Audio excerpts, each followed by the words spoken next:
ओम श्री शक्ति नमः। ओम श्री शक्ति नमः। ओम श्री शक्ति नमः। ओम श्री शक्ति नमः। ओम श्री शक्ति नमः। तृतीय अध्याय श्रीमद् देवी भागवत के महात्म्य के प्रसंग में राजा शुद्धिवन की कथा। सूत जी बोले, हे मुनिवरों, अब आप लोग एक अन्य इतिहास सुनिए जिसमें इस देवी भागवत के महात्म्य का वर्णन किया गया है। एक बार कुंभ योनि लोपामुद्रापति महर्षि अगस्त्य ने कुमार कार्तिकेय के पास जाकर उनकी भलीभांति पूजा करके उनसे विविध प्रकार की बातें पूछी। भगवान कार्तिकेय ने दान, तीर्थ, व्रत आदि के महात्म्य से परिपूर्ण अनेक कथाओं का वर्णन उनसे किया। उन्होंने वाराणसी, मणिकर्णिका, गंगा तथा अनेक तीर्थों के महात्म्य का अत्यंत विस्तार पूर्वक वर्णन किया।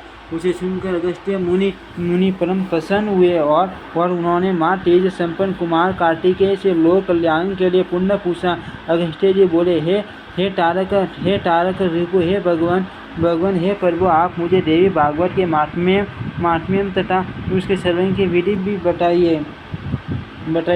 श्रीमद् देवी भागवत नामक पुराण सभी पुराणों में अति श्रेष्ठ है, जिसमें तीनों लोगों की जननी साक्षात सनातनी भगवती की महिमा गाई गई है। कार्तिकेय बोले, हे ब्राह्मण, श्रीमद् देवी भागवत के महात्म्य को विस्तार पूर्वक कहने में कौन समर्थ है? मैं इस समय संक्षेप से इसे कहूँगा, आप सुनिए। जो शाश्वती सच्चिदानंद स्वरूपा भोग तथा मोक्ष प्रदान करने वाली जगदम्बा हैं, वे स्वयं इस पुराण में विराजमान रहती हैं। अतः हे मुने, यह श्रीमद् देवी भागवत उन जगदम्बिका की वाद में मूर्ति है, जिसके पठन एवं श्रवण से इस लोक में कुछ भी दुर्लभ नहीं है। विवस्वान के एक पुत्र हुए जो श्राद्ध देव नाम से प्रसिद्ध थे। संतान रहित होने के कारण राजा श्राद्ध देव ने वशिष्ठ मुनि की अनुमति से पुत्रेष्टि यज्ञ किया। तत्पश्चात मनु श्राद्ध देवी भार्य श्राद्ध ने यज्ञ के होता से प्रार्थना की, हे ब्राह्मण, आप कोई ऐसा उपाय करें जिससे मुझे कन्या की प्राप्ति हो। अर्थ होता ने मन में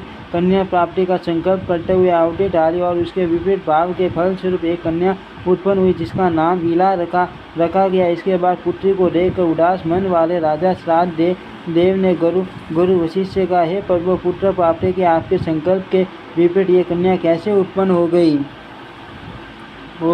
यह सुनकर महर्षि वशिष्ठ ने ध्यान लगाया। इसमें होता का बेटी क्रम जानकर वे इला को पुत्र बनाने की कामना से ईश्वर की शरण में गए। मुनि के तप प्रभाव और भगवान की कृपा से सभी लोगों के देखते देखते इला कन्या से पुरुष रूप में परिवर्तित हो गई। इसके बाद गुरु वशिष्ठ ने पूर्ण रूप से संस्कार करके उसका नाम शुद्धिमन रखा।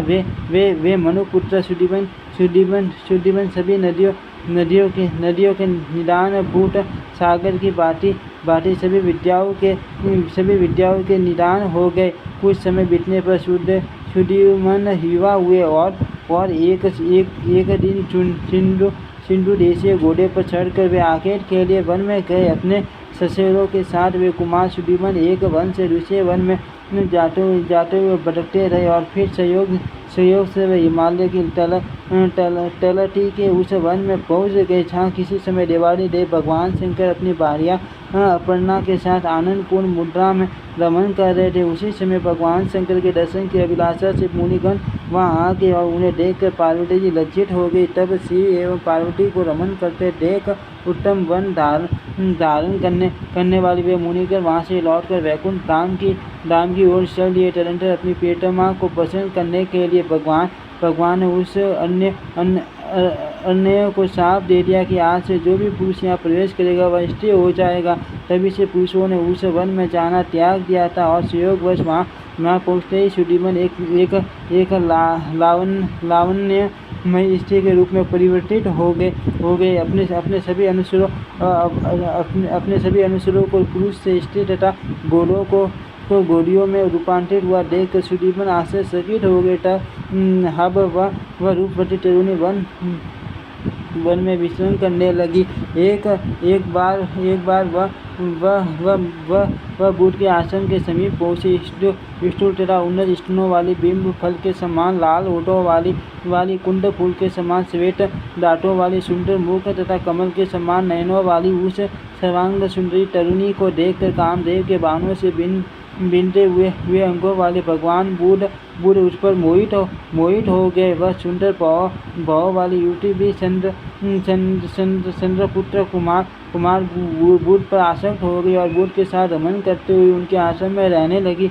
हे महर्षि अगस्त्य, कुछ समय बाद बुद्ध ने उस तरुणी से पूर्वा नामक पुत्र को उत्पन्न किया। इस प्रकार बुद्ध के आश्रम से रहते हुए कई वर्ष बीत जाने पर किसी समय उसे अपने पूर्व वृत्तांत का स्मरण हो आया और वह दुखित होकर आश्रम से चली गई।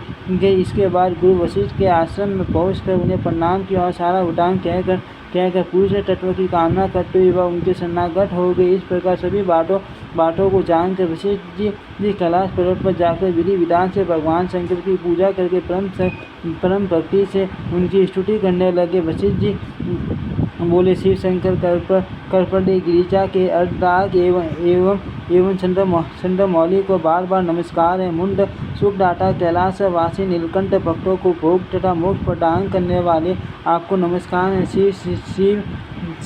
शिव स्वरूप शरणागत भयहारी वत्सभ वाण शरणदाता परमात्मा को नमस्कार है। सज्जन पालन तथा संहार के समय ब्रह्मा विष्णु तथा महेश रूपधारी देवादिदेव वरदायक तथा त्रिपुरारी को मेरा नमस्कार है। यज्ञ रूप तथा याजकों के फल दाता को बार बार नमस्कार है। आप गंगाधर सूर्य चंद्र अग्नि स्वरूप त्रिनेत्र को मेरा नमस्कार है। इस प्रकार मुनि वशिष्ठ के द्वारा स्तुति किए जाने पर करोड़ों सूर्य सदस्य प्रभा से युक्त एवं भगवती पार्वती के साथ नंदी पर आरूढ़ वे जगतपति भगवान शंकर प्रकट हो गए। सांदी के पर्वत के समान प्रभाव वाले तीन नेत्रधारी भगवान चंद्रशेखर शरण में आए हुए मुनिश्रेष्ठ वशिष्ठ से अत्यंत प्रसन्न होकर बोले। श्री भगवान ने कहा, हे विप्र से आपके मन में जो भी इच्छा हो वह वर मांगे। उनके इस प्रकार कहने पर गुरु वशिष्ठ ने प्रणाम करके इला की पुरुष तत्व प्राप्ति के लिए उसे प्रार्थना की। इसके बाद प्रसन्न होकर शंकर जी ने मुनि श्रेष्ठ वशिष्ठ से कहा कि 1 मास तक वह पुरुष रूप में तथा 1 मास तक नारी रूप में रहेगी। इस प्रकार शिवजी से वर प्राप्त करके महर्षि वशिष्ठ ने वर प्रदान करने के लिए सदा उत्सुक रहने वाली जगदम्बिका पार्वती को प्रणाम किया। करोड़ों चंद्रमा की कला कांति से युक्त तथा सुंदर मुस्कान वाली भगवती की समय का पूजा करके सदा के लिए इला की पुरुष तत्व प्राप्ति की कामना से वशिष्ठ जी सदापूर्वक उनकी स्तुति करने लगे। हे देवी, हे महादेवी, हे भक्तों पर कृपा करने वाली भगवती आपकी जय हो। हे समस्त देवों की आराध्य स्वरूपा और अनंत गुणों की आगार आपकी जय हो। हे देवीश्वरी, हे शरणागत वत्सले आपको बार बार नमस्कार है। हे दुख हारिणी, हे दुष्ट दानवों का नाश करने वाली भगवती आपकी जय हो। हे भक्ति से प्राप्त होने वाली भगवती, हे महामाये, हे जगदम्बिके, हे भव सागर से पार उतारने के लिए नौका स्वरूप शरण कमल वाली आपको नमस्कार है। आपके शरण कमलों की सेवा से ही ब्रह्मा विष्णु तथा महेश आदि देवता विश्व के सृजन पालन तथा संहार हेतु सामर्थ्य प्राप्त करते हैं। पुरुषार्थ चतुष्टय धर्म अर्थ काम तथा मोक्ष प्रदान करने वाली हे देवीश्वरी आप प्रसन्न हो। हे देवी, आपकी स्तुति करने में भला कौन समर्थ है। अर्थ मैं आपको केवल प्रणाम कर रहा हूँ। महर्षि वशिष्ठ जी द्वारा इस प्रकार भक्ति भाव से स्तुति किए जाने पर नारायणी पराम्बा दुर्गा भगवती तत्काल प्रसन्न हो गई। तदनंतर भक्त जनों का दुख दूर करने वाली माँ देवी ने मुनि वशिष्ठ से कहा, हे मुनि श्रेष्ठ, आप सिद्धिमन के घर जाकर भक्तिपूर्वक मेरी पूजा करें। हे देवी श्रेष्ठ सिद्धिमन को 9 दिनों में मुझे प्रसन्नता प्रदान करने वाले श्रीमद देवी भागवत पुराण का प्रेम पूर्वक श्रवण कराइए। उसके श्रवण मात्र से उसे सर्वदा के लिए पुरुष तत्व की प्राप्ति हो जाएगी।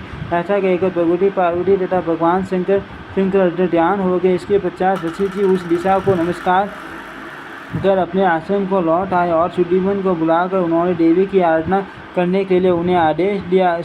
अश्विन मास के शुक्ल पक्ष में जगदम्बा की विधिवत पूजा करके वशिष्ठ जी ने राजा को नवरात्र विधान के अनुसार श्रीमद् देवी भागवत पुराण सुनाया। इस प्रकार अमृत स्वरूप श्रीमद् देवी भागवत पुराण को भक्तिपूर्वक सुनकर और गुरु वशिष्ठ का पूजन वंदन करके सुदीवन ने सदा के लिए पूर्ण तत्व प्राप्त कर लिया। महर्षि वशिष्ठ ने सुदीवन का राज्याभिषेक किया और वे प्रजाओं को प्रसन्न रखते हुए धर्मपूर्वक भूमंडल पर शासन करने लगे। सुदीवन ने अत्यंत श्रेष्ठ दक्षिणा वाले पार्टी के यज्ञ की और अंत में पुत्रों को राज्य का शासन सौंप कर वे देवी लोक को प्राप्त हुए। हे विप्रो, इस प्रकार मैंने आप लोगों को इतिहास सहित देवी महात्म्य बता दिया। यदि कोई मनुष्य सद भक्ति के साथ इसे पढ़ता अथवा सुनता है तो वह देवी की कृपा से इस लोक में संपूर्ण कामनाओं की प्राप्ति करके अंत में देवी के परम सत्य स्वरूप सालोक्य को प्राप्त कर लेता है। श्री स्कंद पुराणे मानस खंड श्रीमद् देवी भागवत महात्म्य देवी भागवतम वा सर्वान लीलायां पुष्टव प्राप्ति वर्णन नाम तृतीय अध्यायम। ओम श्री शक्ति नमः। ओम श्री शक्ति नमः। ओम श्री शक्ति नमः। ओम श्री शक्ति नमः। ओम श्री शक्ति।